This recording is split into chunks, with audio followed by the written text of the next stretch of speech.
So I guess to begin with, like, what is clean energy? How do you define clean energy? So there's a lot of definitions out there, but I guess this most straightforward definition is energy that is not adding to our greenhouse gas emissions. I think that's the easiest definition. So you can get more nuance to that. For instance, nuclear energy doesn't necessarily add to our greenhouse gas emissions, but it is not necessarily clean. The waste of nuclear needs to be stored for hundreds of years. And if any of it leaks out, it'll poison all the waterways in the surrounding areas. So not a lot of people consider that clean energy. But yeah, it's essentially anything non-fossil fuel. So not quote unquote natural gas, coal, oil. These things are not clean energy. Rather, solar, wind, even some folks will say energy efficiency is clean energy, because of course the cleanest energy is the energy you don't need. Interesting. Now, from an energy perspective, where does the story begin? Like, if we go way back in history, what's the first energy source? I mean, fire. Fire. All right, that's a good part. That's a good, place to begin. And back in the, I guess, very, very, very, very, very, very, very old days, fire was, ooh, there's something we can burn it. Boom, we got fire. Right. Fire equals heat plus light. Well, I mean, combustion would be like our first energy source would be like wood, for instance. So right. Things that we burn, that we use fire, that fire consumes rather. Then you had a whole whaling industry, like the fat from the whaling industry. Then you moved into coal, and it was this really interesting thing. Most people think that electric vehicles and things like that were just new technology, but in fact, at the turn of the century, when we just started having automobiles, we had a choice to either go to petroleum oil or go electric.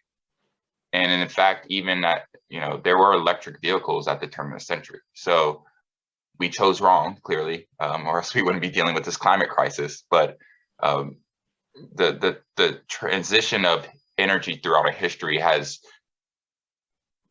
there's been revolutions throughout our history of transitioning from one source to another. And this is just another one. The only difference with this one is there's a ticking clock to it. Right? We only have a certain amount of time before, if we don't transition fast enough, the most devastating effects of climate change will be upon us.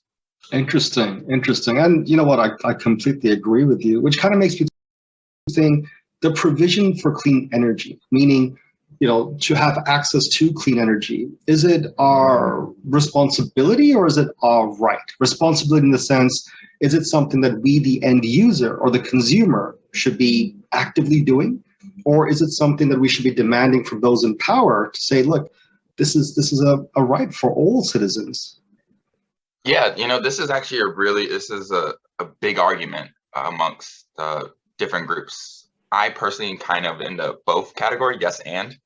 I think that fundamentally some of the things we can't address as individuals, and that government, private sector need to be stepping up to support, right? Like if you try and, for instance, it's really challenging to buy renewable or materials and supplies that are good for the environment, that don't pollute the environment. Clothes, things for our kids, right? All these things add and pollute the environment. They consume energy, typically dirty energy to be made, right? So it's this cyclical cycle that is really hard as an individual to step outside of. So there is just major things that need to be addressed on a large scale, but also at the same time, as individuals, we need to I think we have a responsibility to put some thought into it. There are things we can do. In many cases, there are solutions out there that we can advocate for that can make it so it's not all on us. So I think there's a mixture of both. It's a responsibility and it's our right to have clean energy, right? To not have to deal with pollution. In America, there's pollution from our current standard energy sources is strongly put across on racial lines. And so when you think about a right versus a responsibility, that also changes where we are on that spectrum based on, the color of our skin in America, because for decades, century, it's been a disproportionate amount of pollution within Black, Hispanic, and Native American communities. What the term is called is sacrifice zones, right? You sacrifice these areas so that everybody else has like clean space and green space. The problem is those areas are always the same people. Interesting. Yeah, I think history will teach us many more lessons, I guess, the further we go. I mean, reflect back onto it. This question of right versus responsibility is gonna keep shifting. Where those were not given the right, the right will become more important, especially for those who have the power to give the right back to the people, to support the people. So that's definitely there, like 100%.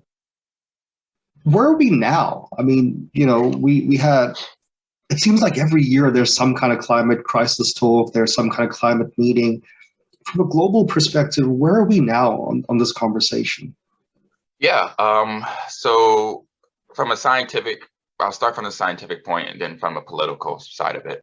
From a scientific point, there's no disagreement, there is no ambiguity. We know that we're on a ticking clock, that if there's not substantial changes by 2030, then there is a point of no return, right? That there isn't we can just recover it later. There is a point of no return. The scientific community are all on the same agreement on that, as 99%, right? Of course, there's always going to be someone who says otherwise, but as a fundamental fact, just like we know the Earth spins and we know it goes around the sun, right? Like we know what's going to happen. And the Earth is not flat. Yes, we know the Earth is not flat. Yeah. Right. The fact that we're talking to each other on the other sides of it should end that. But so from a scientific point of view, there's no nuance, and there hasn't been much nuance for the past decade, really. In fact, since 2010, when switching over to policy, when the science community updated not just American politicians, but global politicians that, hey, y'all need to start making a shift now because it's only going to get worse. And of course, in Australia, Europe, all throughout Africa and North America and South America, we're seeing natural disasters. We're seeing natural disasters, droughts, etc. So forest fires, warming forest fires, all this more frequently and more intense, which is exactly what was predicted, and it's only going to get worse. And so that's scientific side. The political side is all the countries were in Glasgow a few months ago, and they were making pledges. The problem is all those pledges combined still don't even meet the needs that the bare minimum that we need to reach. So from a political standpoint, globally, we still don't have everybody on it, even setting the goals to the bare minimum that's needed. So we're not in a good place right now, to say the least. Interesting. In that case, what can the individual do to make a cleaner tomorrow a reality? Planting trees actually does make an impact. There's a lot of tools and services out there where, say, if you get a credit card with one company, every time you spend money, it goes to planting a tree, right? So there's different techniques where you can be more thoughtful about where your money's going to.